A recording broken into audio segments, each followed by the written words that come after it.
என் client முன்னாடி போய் நான் கிளைண்ட் கிட்ட என்ன வைக்கிறேன்? நான் என் மூஞ்சிலியா வாயிலியா மேக்கப் போடுறேன்? எதுல நான் மேக்கப் போடுறேன்? அப்ப என் கை நான் எடுத்துட்டு போறப்போ அவங்க எதை பார்ப்பாங்க?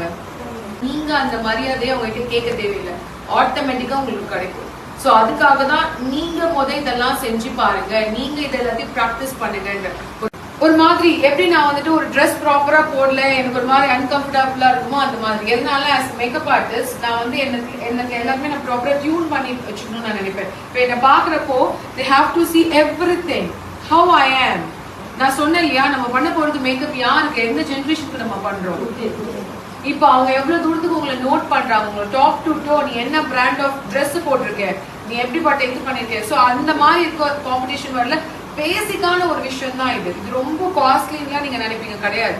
பேசிக்கான ஒரு விஷயம் தான். பட் இதெல்லாம் நீங்க கிளைண்ட்டுக்குமே நீங்க ரெக்கமெண்ட் பண்றதுக்கு முன்னாடி first you should have to know how it's. இது உங்களுக்கு அன்கம்ஃபர்டபுளா இருக்கா, நீங்க தொடுறப்போ உங்களுக்கு வந்து ஒரு மாதிரி, சில பேருக்கு வந்து இந்த பல்லெல்லாம் கூசும், இந்த நெய்ல தேய்க்கிறப்போ இந்த மாதிரி இந்த சென்சேஷன்லாம் வரும். இது எல்லாத்தையுமே நீங்க ப்ராக்டிஸ் பண்ணி பார்த்துட்டு கிளைண்ட்டுக்கு அட்வைஸ் பண்ணுங்க. இப்படி இருக்கிறப்ப எப்படி இருக்கும்னா, பாக்குறதுக்கு ஒரு நீட் பெர்ஃபார்மன்ஸ். இப்போ எனக்கு அந்த டிவில வந்துட்டு என்ன இது பண்ண சொன்னாங்க, அதை நான் ஹோல்ட் பண்றப்போ can you see that finishing. இதே என் கையில அங்கங்க நான் சாப்பிட்டது எல்லாம் நெய்ஸ்ல அங்கங்க ஃபுட் இருந்ததுன்னா எப்படி இருக்கும்?